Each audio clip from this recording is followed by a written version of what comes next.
Es el relato más conocido de la historia, la vida de Jesús. Pero parte de ella ha permanecido oculta durante miles de años. La historia de su familia. El genealogista Tony Burrows intenta descubrir quiénes fueron los familiares de Jesús.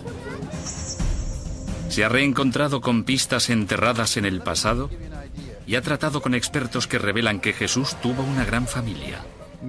Ahora vemos claramente que tenía familiares, tenía hermanos, tenía al menos una hermana.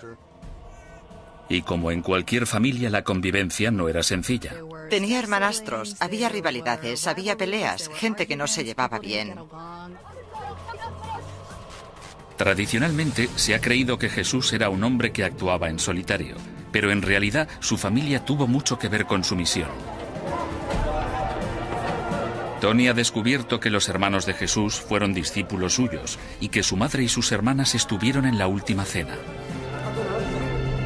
Por primera vez, Tony reconstruye minuciosamente el papel que desempeñó la familia en la vida de Jesús. Averigua que eran miembros de una poderosa dinastía con un enorme papel estratégico que le apoyaron mientras vivió y que perpetuaron su memoria tras su muerte.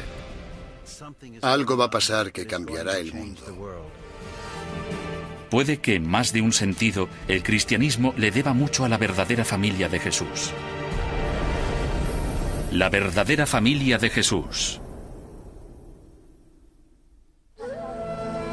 Durante siglos se ha mantenido que Jesús fue hijo único y que creció tranquilamente en su Nazaret rural junto a sus padres José y María. Sin embargo, su historia es mucho más profusa de lo que imaginamos.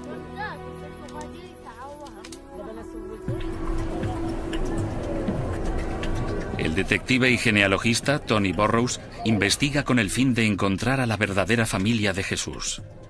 Ha viajado por 3 continentes buscando con dedicación pistas que le permitan localizar el árbol genealógico de Jesús.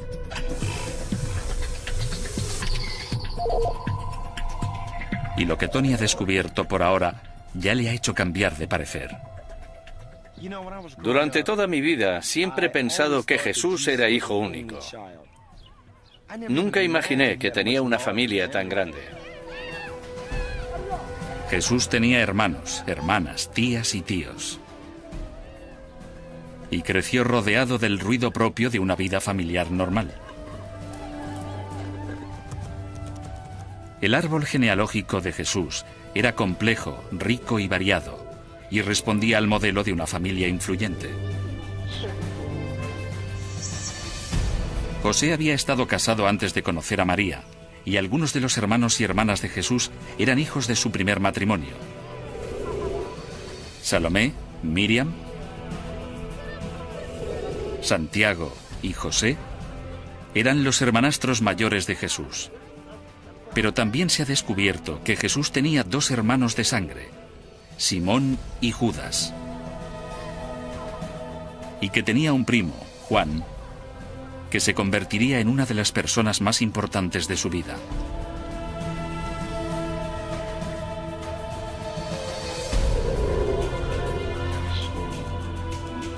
Sin embargo, Tony quiere saber si la familia de Jesús jugó algún papel importante en su misión. La sabiduría tradicional dice que no. De hecho, los evangelios parecen indicar que Jesús actuaba solo, con la única ayuda de un grupo de discípulos. Aunque se hace mención de su familia durante su infancia, no ejerció un gran protagonismo cuando Jesús alcanzó la edad adulta. En las pocas ocasiones en que se cita, Jesús se enfrenta a sus parientes. Los evangelios describen un incidente que se produce cuando Jesús está predicando ante la multitud y le comunican que han llegado los miembros de su familia.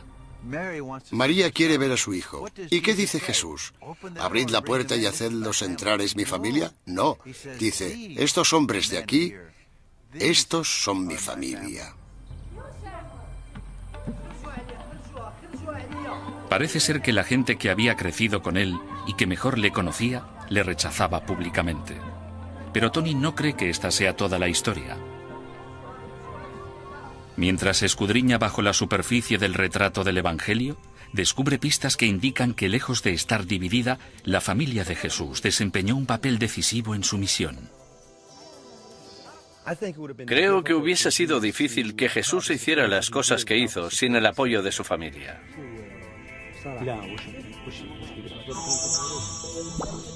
Tony descubre que el hermano mayor de Jesús, Santiago, fue uno de sus discípulos. Su hermana podría haber sido una de sus más comprometidas seguidoras. Su madre permaneció a su lado hasta la crucifixión. Y algunos de sus familiares fueron testigos clave de la resurrección. Pero comencemos por la primera persona que influyó en el ministerio de Jesús, su propio primo.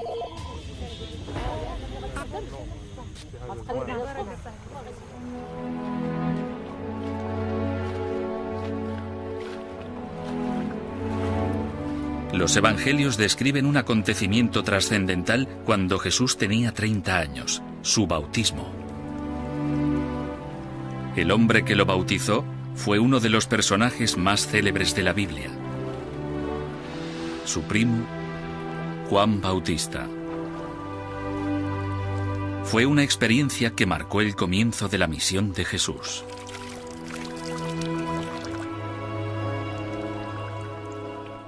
Lo poético es que los cielos se abren y el Espíritu Santo desciende sobre él. ¿Qué significa eso? Significa que, por primera vez, Jesús comprende clara y profundamente que Dios le ha escogido para algo importante. La experiencia compartida en un acontecimiento tan profundo y espiritual da a entender la estrecha relación entre Jesús y Juan. ¿Qué influencia ejerció Juan Bautista en Jesús? Probablemente fue la persona más influyente de su vida. No solo les unía su misión y su pasión, sino también su genealogía. Compartían los mismos genes. Pero no solo Juan desempeñó un papel clave en el ministerio de Jesús. Tony tiene pruebas de que 2 de los hermanos de Jesús fueron discípulos suyos.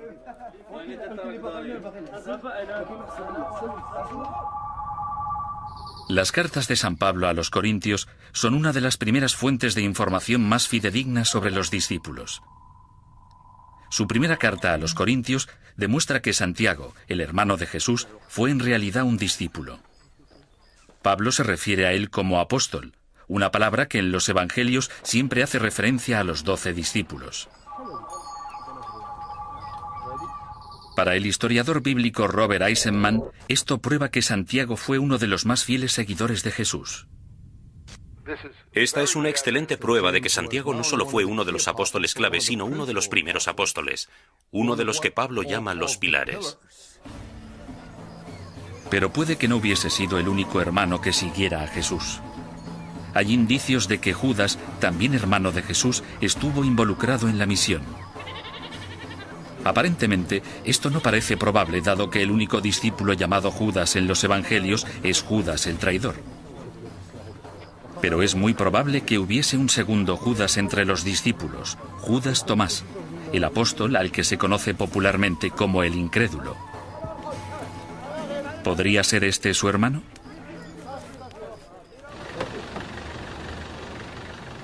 Con el fin de hallar más información, Tony se dirige a Oxford, en Inglaterra, para reunirse con el historiador bíblico Mark Goodacre.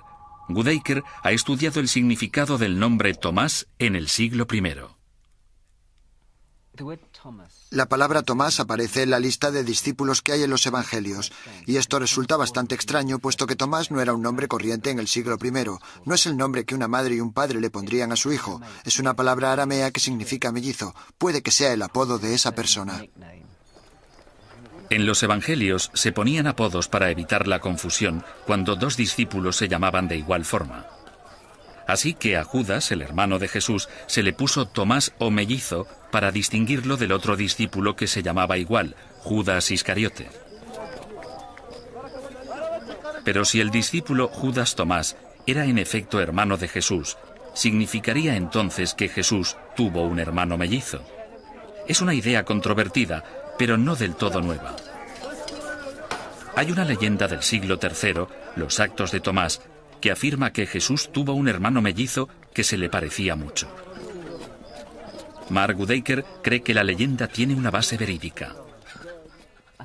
Creo que es poco probable que Jesús tuviera un hermano gemelo, pero el origen de la historia o el dato histórico valioso puede haber sido que uno de los hermanos de Jesús se pareciera bastante a él y originara el apodo de el mellizo o Tomás. Así que el discípulo descrito en los evangelios como Tomás no es otro que Judas, el hermano de Jesús. Para mí tiene sentido que los hermanos de Jesús pudieran haber sido algunos de sus discípulos, porque la familia es tu mayor aliado y la lealtad en esa familia puede que fuera muy fuerte. Pero los hermanos de Jesús no fueron los únicos que le apoyaron.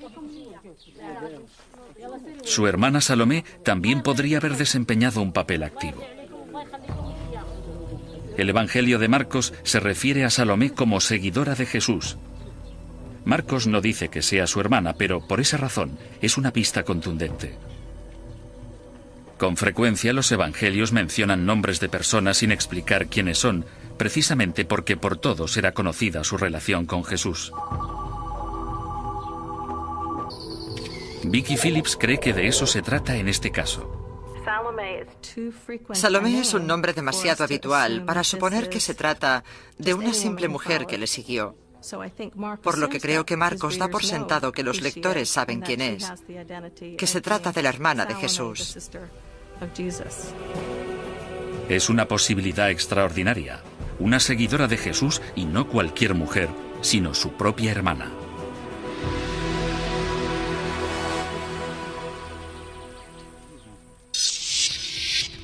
Pero todas estas revelaciones solo sirven para aumentar el misterio. ¿Por qué la familia de Jesús habría de ayudarle?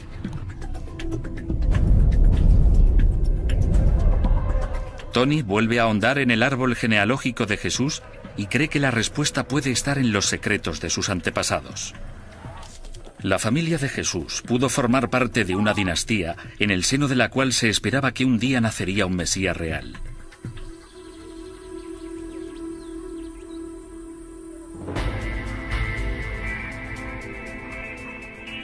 Los evangelios conciben la misión de Jesús como algo que llevó a cabo solamente con la ayuda de 12 discípulos elegidos. Incluso sugieren que cuando se hizo hombre, él y su familia estaban enfrentados. Pero el genealogista Tony Burrows ha descubierto que sus familiares no estaban ni mucho menos distanciados de él. En realidad, sus hermanos y una de sus hermanas podrían haber sido discípulos suyos. Pero eso suscita una pregunta. ¿Por qué habrían seguido a Jesús? Tal vez por el sentido del deber familiar, aunque Tony piensa que no puede ser la única razón. Es natural apoyar a tu familia porque es familia, pero es completamente diferente arriesgar tu vida y arriesgarlo todo por ellos. Así que debió haber habido algo distinto para que los hermanos y hermanas de Jesús apoyaran su misión. Pudo haber existido una razón de mayor peso que la lealtad familiar. Quizás tuvieron motivos para pensar que su hermano era especial, que incluso podía ser el Mesías, el esperado Salvador que liberaría a los judíos de la tiranía romana que controlaba Israel. Pero el Mesías no podía nacer en cualquier familia. Las antiguas profecías judías predicen que el Mesías descenderá de la dinastía real más poderosa de la historia de Israel, la casa del rey David, el hombre que dio muerte al gigante Goliat. En principio parece poco probable que Jesús pudiera estar relacionado con un personaje tan legendario. Pero cuando Tony analiza los evangelios, encuentra pruebas de que no es tan descabellado. Las primeras páginas de Mateo y Lucas están repletas de genealogías detalladas que localizan a los antepasados de Jesús a través de las generaciones. Cuando leí por primera vez los evangelios me quedé asombrado de que contuvieran genealogías, y en realidad no las estaba buscando. Pero aún más sorprendente era que estas genealogías remontaran el árbol genealógico de Jesús hasta los tiempos del mismísimo rey David.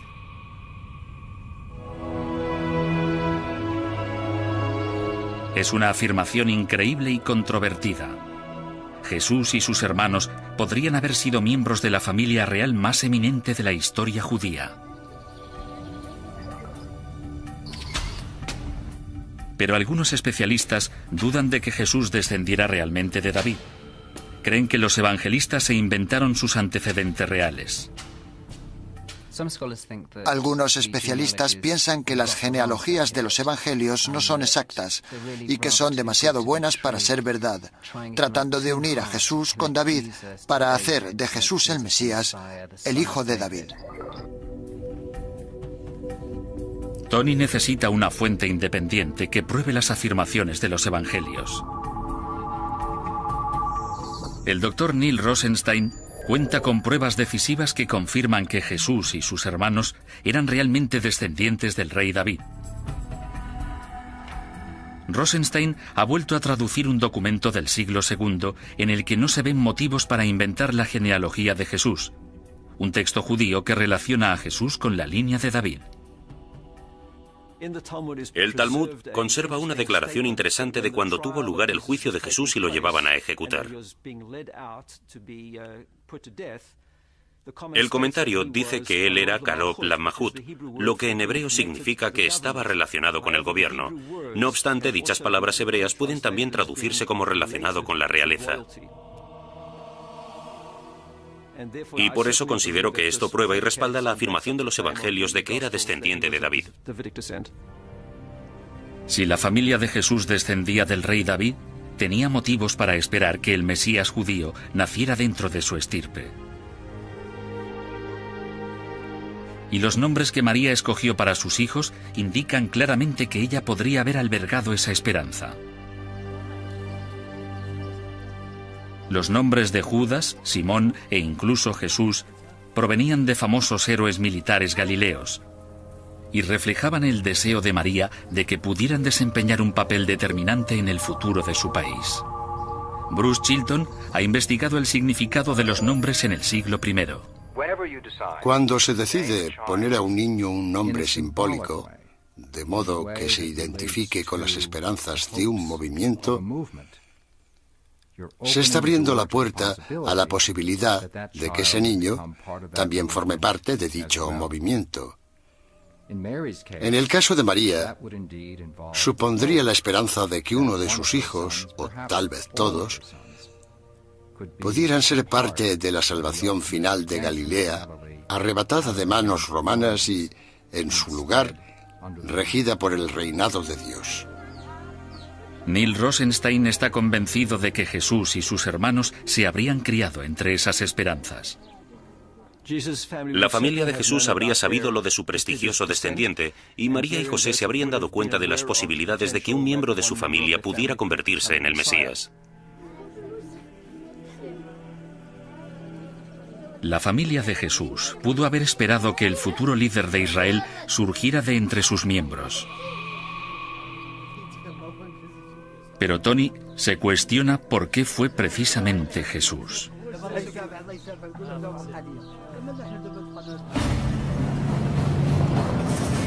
Tony Burrows nos desvela cómo Jesús destacó sobre sus hermanos y por qué su familia vio en él al Salvador de Israel.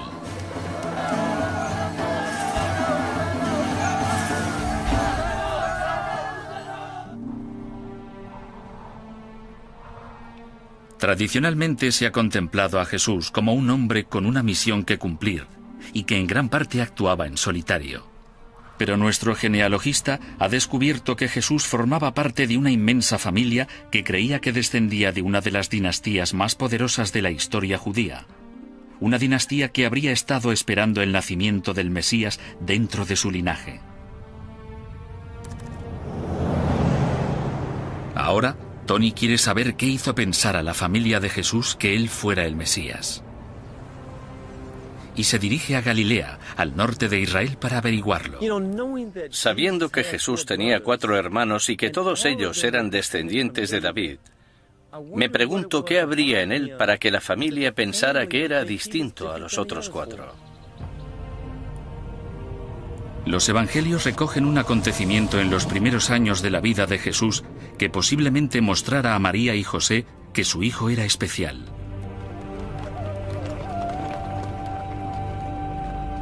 El Evangelio de Lucas dice que cuando Jesús tenía 12 años, emprendió un viaje que cambió su vida. Una peregrinación familiar a Jerusalén, el centro del mundo judío. Las familias viajaron unidas en grandes grupos y a pie. El viaje duró unos 5 días. Con este jeep solo tardaré un par de horas. Pero para Jesús y su familia, probablemente fue un viaje agotador. Después de una caminata tan larga, debió de ser un alivio llegar por fin a su destino. Jim, cuando Jesús y su familia llegaron por primera vez a Jerusalén, ¿en qué dirección habrían venido y qué camino habrían tomado? Habrían llegado desde el norte donde está Galilea y probablemente habrían bajado por el Valle del Jordán, subido al Monte de los Olivos y después entrado en la ciudad. Todos estos edificios no estarían aquí.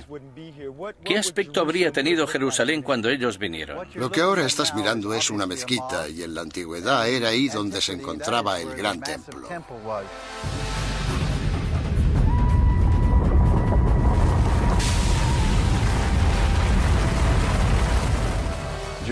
Jerusalén en la época de Jesús era mucho más impresionante que ahora.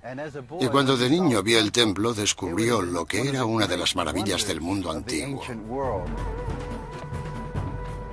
Para un niño que solo conocía los campos y las montañas de Galilea, debió de ser fascinante.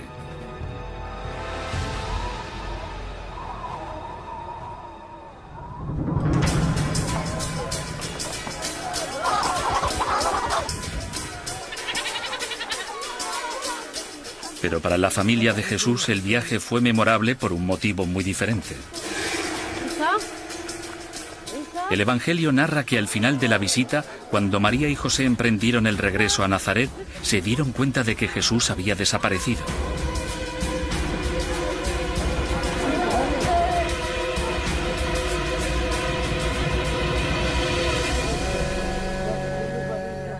Entonces volvieron al templo y lo encontraron allí.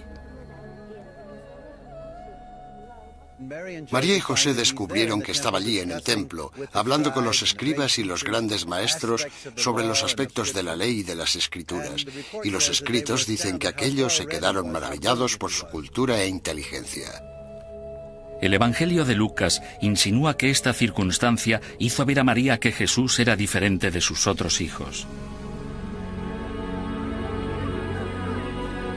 Mientras la familia reunida volvía a Nazaret, Lucas dice que María guardaba todas estas cosas en su corazón. ¿En qué pensaba María? Supongo que en ese momento empezó a pensar, no es como nosotros, tiene dones especiales. Puede que sea natural que María pensara que Jesús fuera único, pero ¿por qué sus hermanos creían lo mismo? Tony halla la respuesta en una de las historias bíblicas más renombradas, las bodas de Caná.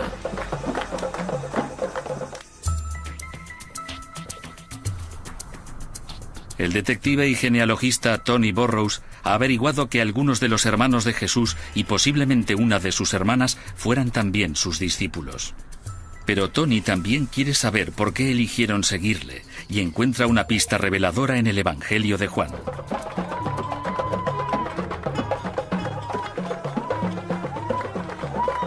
Juan describe una boda en la que ocurrió algo extraordinario, algo que hizo que los hermanos de Jesús se tomaran más en serio su mensaje. Se cuenta que el vino de los anfitriones se había terminado, y Jesús dijo a uno de los sirvientes que llenara de agua las tinajas vacías.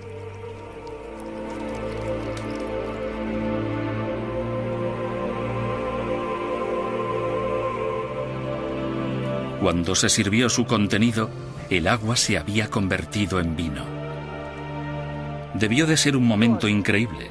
El Evangelio de Juan relata que a consecuencia de ello los discípulos creyeron en él.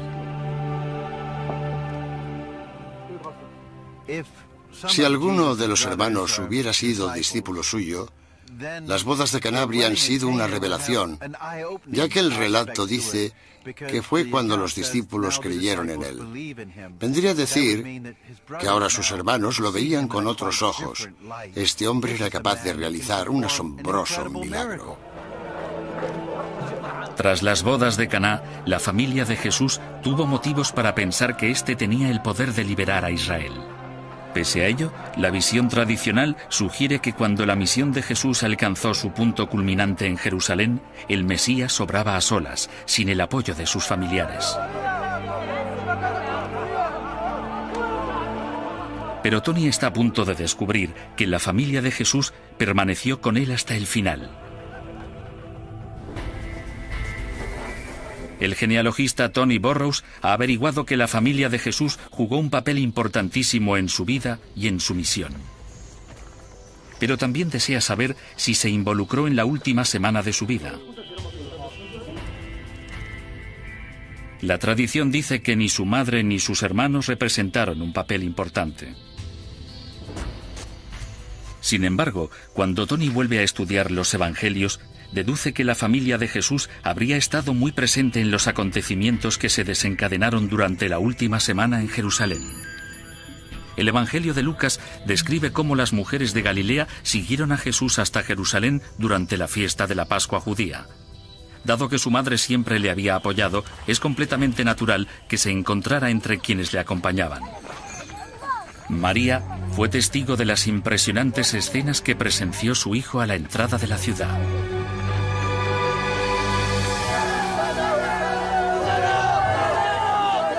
Las multitudes recibieron a Jesús con aclamaciones y le acogieron como el Hijo de David, el Mesías.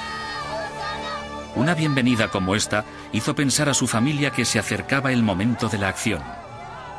Para María fue un momento de emociones encontradas. Por primera vez se había dado cuenta de que su hijo podía correr peligro.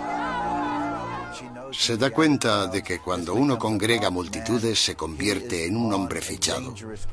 Toma un rumbo peligroso, pero nadie se imaginaba la muerte tan espantosa y humillante que finalmente tendría.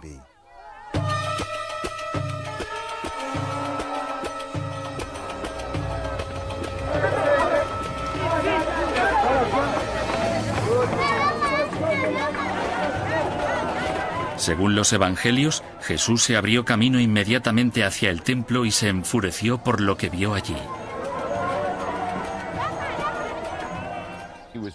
Jesús se disgustó muchísimo al ver que en un lugar sagrado se estaban llevando a cabo actividades profanas y seglares como el cambio de dinero.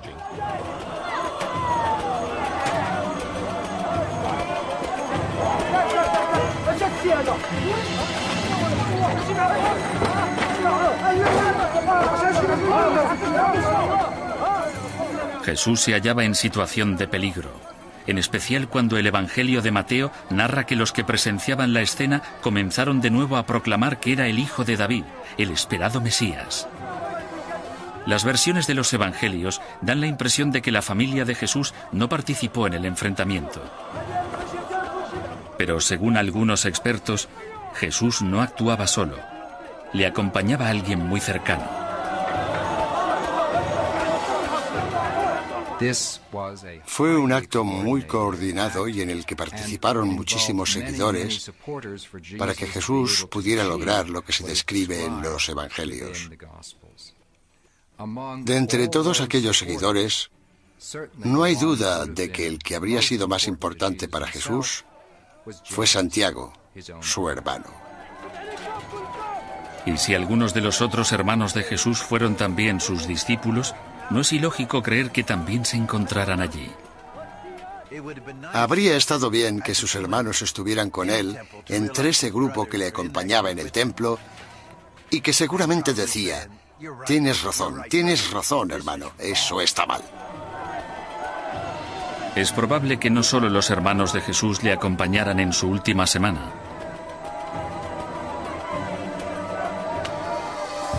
El papel que representaba la mujer en la Judea del siglo I ha dado a los expertos motivos para considerar que sus hermanas también debían haber estado allí.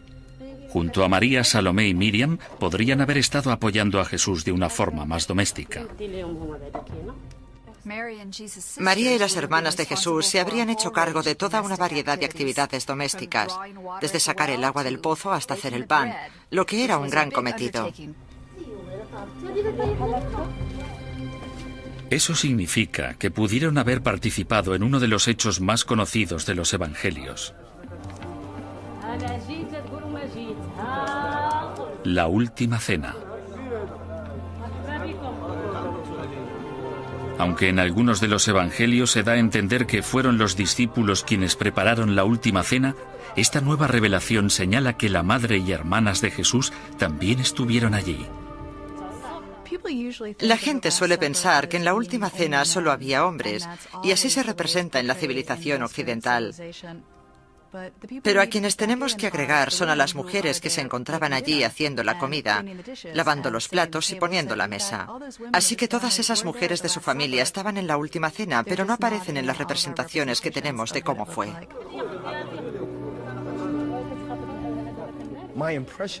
La impresión que tenía de la última cena era que todos eran hombres, Jesús y sus discípulos. Por lo que cuando me enteré de que sus hermanas y su madre también estuvieron allí, me quedé completamente impactado. Para la madre de Jesús, la última cena fue la calma antes de la tempestad. Mientras servía a sus hijos, nada le hizo sospechar que la tragedia estaba cercana. Solo 24 horas separaban a Jesús de la muerte.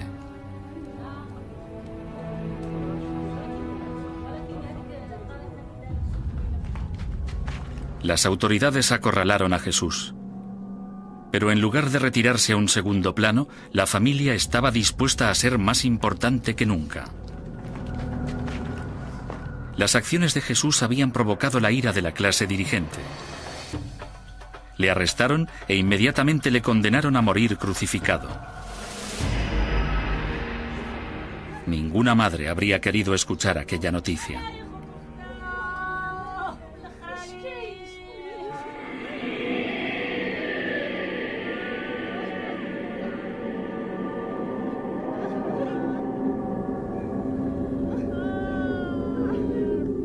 Por primera vez, los evangelios coinciden en que cuando Jesús estuvo en la cruz, fue acompañado por miembros de su familia, pero discrepan sobre quiénes fueron exactamente. El Evangelio de Juan relata que María fue testigo de la muerte de su hijo.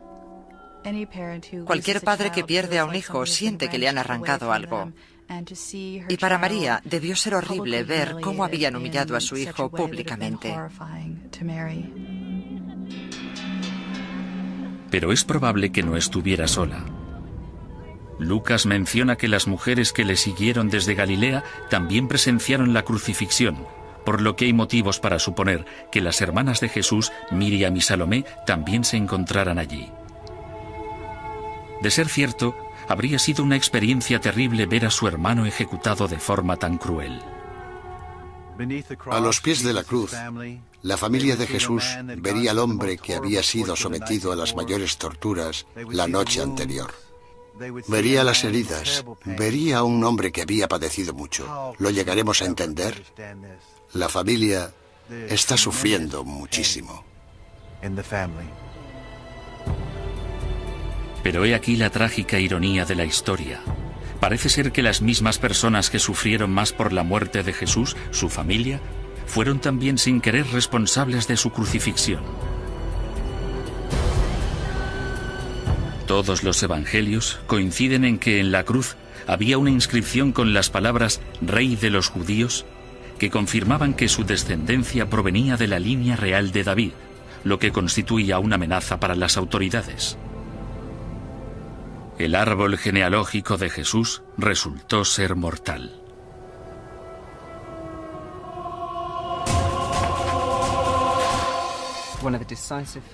Uno de los factores decisivos en la muerte de Jesús en la cruz son los antecedentes familiares, su estirpe de David, su identificación como rey, como Mesías. Esto representaba una amenaza para los poderes dirigentes y tenían que detenerle. No me cabe duda de que la ascendencia de Jesús, que se remonta hasta el rey David, jugó un papel importante en su condena a muerte. Como predicador y maestro del pueblo, amenazaba a la clase dirigente. Como maestro del pueblo y descendiente lineal del rey David, amenazaba doblemente porque tenía pretensiones reales. En caso de que hubiese subido al trono, habría previsto todo un modo nuevo de gobernar a los judíos. Había que detener a Jesús.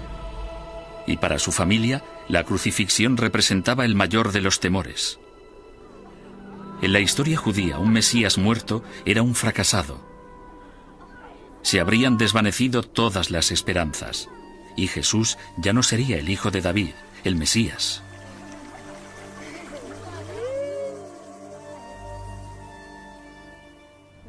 Cuando la familia levanta la vista, recuerda al hombre tan magnífico que había sido.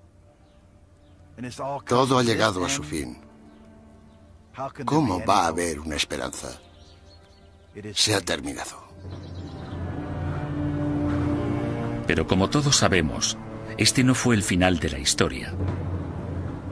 Tras su muerte, la gente empezó a asegurar que Jesús había resucitado de entre los muertos. Sin embargo, tal y como descubre Tony, no fue cualquier persona la que presenció la resurrección, fue su familia. La influencia de esta dinastía galilea estaba a punto de cobrar mayor importancia. Tras la crucifixión, sus parientes, desconcertados y desmoralizados, debieron de perder la esperanza de que Jesús fuera realmente el Mesías. Pero los evangelios dicen claramente que la historia no terminó allí. Afirman que lo que sucedió después no cambiaría solo la vida de Jesús, sino todo el curso de la historia.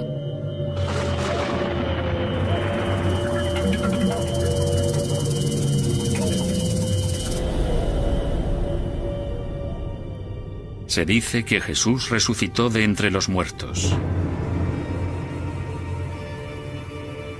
La lectura tradicional de los evangelios ha omitido el papel de la familia de Jesús en este extraordinario acontecimiento.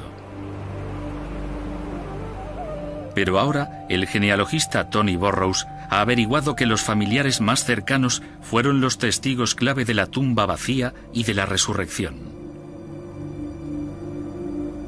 Según los evangelios, 2 días después de la crucifixión, varias mujeres galileas regresaron al sepulcro donde se había enterrado el cuerpo de Jesús, pero se desconoce quiénes eran aquellas mujeres. Al estudiar los evangelios supe que había varias mujeres en el sepulcro. Eran María Magdalena, una tal María y varias mujeres de Galilea. Y quisiera averiguar si estas eran tal vez la madre y las hermanas de Jesús. Con el fin de averiguar más detalles sobre las mujeres que se describen en los evangelios, Tony fue a visitar una tumba antigua en Jerusalén que data del siglo I. El arquitecto James Charlesworth es experto en enterramientos en la época de Jesús. ¿Es el mismo tipo de tumba o se parece a la que habrían visitado las mujeres? Es prácticamente idéntica. Es lo más parecido que tenemos en Jerusalén. Se ve la piedra movediza, los escalones que conducen al interior. Esta piedra es enorme. Así que se puede comprender que las mujeres dijeran, ¿quién nos rodará la piedra? ¿Por qué las mujeres venían a visitar el sepulcro? Los evangelios afirman que vinieron al tercer día, un domingo al rayar el alba, para poner perfumes sobre su cuerpo. Y existen pruebas de que las mujeres que se citan en los evangelios eran la madre y las hermanas de Jesús. Hay referencias sobre una mujer llamada María, y muchos especialistas coinciden en que se trata de la madre de Jesús. Pero, ¿qué se sabe de sus hermanas Miriam y Salomé? Parece que no hay duda alguna de que María no va sola. Los evangelistas dicen que había mujeres. Bien, ¿y quiénes eran? Lógicamente las hermanas, sus hijas. Ella necesita a sus hijas. Acaba de perder a su hijo. Esto significa que Salomé, Miriam y María estaban a punto de desempeñar un papel fundamental en un acontecimiento que originaría el nacimiento del cristianismo. Cuando llegaron, en lugar de encontrarse con el cuerpo inerte de Jesús, la tumba estaba vacía.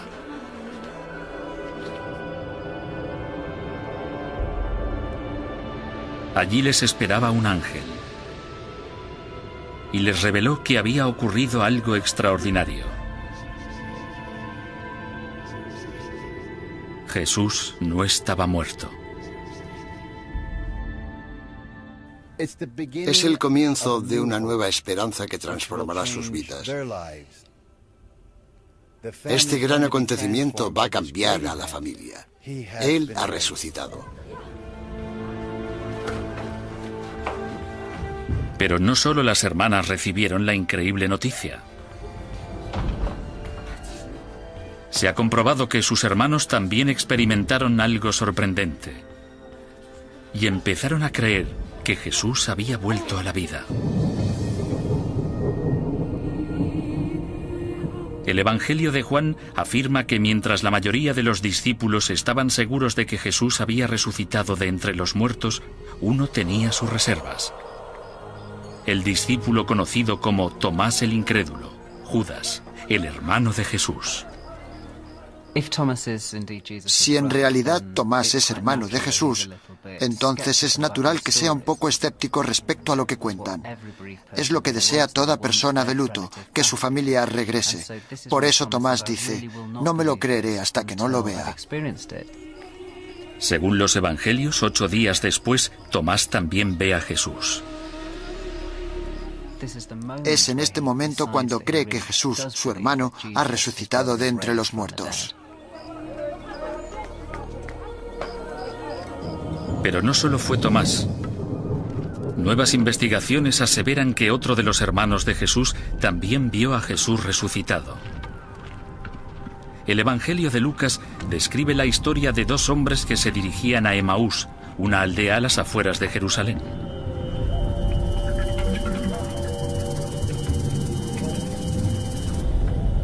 Se encontraron por el camino con un extraño al que no reconocieron. Sin embargo, cuando se sentaron a comer juntos, se dieron cuenta de que ese hombre no era otro que Jesús.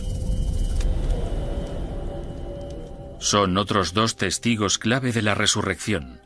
Pero, ¿quiénes eran? En el relato de Lucas, a uno de ellos se le llama Cleofás, el tío de Jesús. Lucas no identifica al compañero de Cleofás, pero una segunda fuente del siglo II, el Evangelio de los Hebreos, deja entrever claramente quién era. Santiago, el hermano mayor de Jesús. Sabemos de otras fuentes en las que el tema principal era la aparición a Santiago mientras estaba sentado comiendo y partiendo el pan, por lo que creo que podemos decir que la persona que no se menciona en el Evangelio de Lucas es Santiago. Nunca sabremos exactamente qué ocurrió tras la muerte de Jesús, pero Tony advierte que muchos de los parientes más cercanos de Jesús vivieron una experiencia que les cambió la vida y que dio origen a una nueva fe. Como genealogista que soy, no puedo entender que hubiese una resurrección, pero sé que sucedió algo que afectó profundamente a la familia de Jesús. Su familia no fue solamente testigo de la resurrección. Durante los siguientes 50 años fue también el alma mater de la difusión del cristianismo. Tras la resurrección, la dinastía de Jesús asumió el poder de la iglesia de los primeros cristianos. Santiago, el hermano de Jesús, se convirtió en el jefe de la iglesia en Jerusalén y en el hombre más poderoso en los inicios del cristianismo. Los otros hermanos de Jesús también asumieron importantes cargos de liderazgo. El papel de la familia de Jesús y su clan familiar en la historia de los comienzos de la Iglesia ya lo conocemos por la mayoría de los primeros textos de la Iglesia. Claramente son sus líderes, estuvieron entre los apóstoles, sin duda fueron sus sucesores en el movimiento, tal y como sabemos que fue en su primerísima forma. Algunos especialistas especulan con la posibilidad de que Salomé, hermana y discípula de Jesús, fuera una de las muchas misioneras que difundieron el mensaje cristiano. Pero de lo que no cabe duda es que la familia de Jesús siguió adquiriendo protagonismo durante la segunda y la tercera generación. Otra fuente, Eusebio, dice que Judas, el hermano de Jesús, tuvo 2 nietos, Zoquer y Santiago, o sea, los sobrinos nietos de Jesús, que fueron destacados líderes cristianos. El nacimiento del cristianismo le debe mucho más a la verdadera familia de Jesús que a los documentos históricos. Y para Tony, esto suscita un último interrogante. Lo que me desconcierta de los evangelios es que dicen muy poco de la familia de Jesús y, sin embargo, parece que su familia le apoyó durante toda su vida. Y aún es más misterio cuando después de su muerte fueron tan importantes en los comienzos de la Iglesia y del cristianismo. Que la historia de la familia de Jesús haya sido en buena parte olvidada en la época de los evangelios tiene una explicación. Fueron escritos más de 30 años después de la muerte de Jesús. El mundo que reflejan los evangelistas era muy diferente de aquel en el que la familia de Jesús había detentado poder. A los cristianos se les perseguía y muchos de los creyentes se convertían contra la voluntad de sus familias, las cuales estaban preocupadas por su seguridad. En un mundo así, la familia de creyentes adquiría mayor importancia que cualquier familia biológica. La familia de Jesús había permanecido oculta en las sombras de la historia porque los evangelistas tenían otra visión de la familia, una familia compuesta por miembros de la Iglesia. Así que los evangelistas no se preocuparon especialmente por la madre, el padre o los hermanos de Jesús. En este nuevo mundo, los ideales a los que se había referido Santiago, el hermano de Jesús, también se estaban perdiendo. Este había enfatizado el componente judío del cristianismo y era partidario de que los cristianos debían circuncidarse y observar las leyes alimentarias judías. Pero a medida que el cristianismo se extendió hacia el mundo no judío, esas leyes fueron consideradas innecesarias, y Santiago desapareció de la memoria. Se ha eliminado a Santiago de la historia. Su importancia ha sido relegada. Toda la información sobre él se ha enterrado porque la postura que representaba resultó estar en el lado perdedor de la historia. Pero un motivo aún más importante llevó a la familia de Jesús a desaparecer de la historia. Un motivo que tuvo mucho que ver con la imagen que la Iglesia tenía de Jesús. Cuando los primeros cristianos empezaron a enfatizar su divinidad, se hizo en detrimento de su humanidad.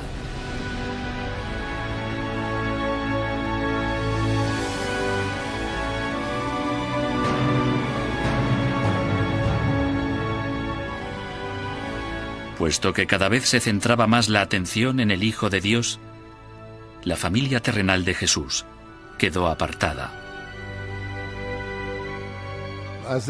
Cuando en el siglo II el énfasis en la filiación divina de Jesús se hizo más importante, su filiación humana fue cada vez menos relevante. Y el papel y la posición de la familia se dejó a un lado y se marginó. La Iglesia comenzó a enseñar que Jesús era divino y que María no era cualquier madre, sino la Madre de Dios. Como tal, era completamente pura, virgen durante toda su vida, y Jesús su único hijo. El trinomio Jesús, María y José, la Sagrada Familia, fue inmortalizado. El mito se hizo historia.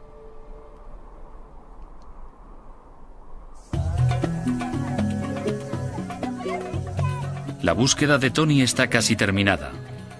Gracias a su técnica genealógica, ha resituado a Jesús en el clan familiar que la historia había olvidado.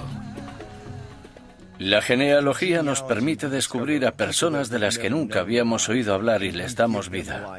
Gracias a esta investigación se ha podido desvelar cuál era la familia de Jesús y reparar en las vidas de sus allegados después de 2000 años.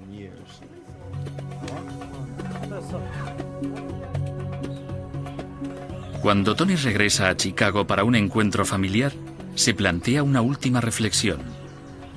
que el árbol genealógico de Jesús no termina en el siglo I. Si había hermanos y hermanas, Jesús también debió de haber tenido sobrinos, que a su vez habrían tenido hijos y nietos.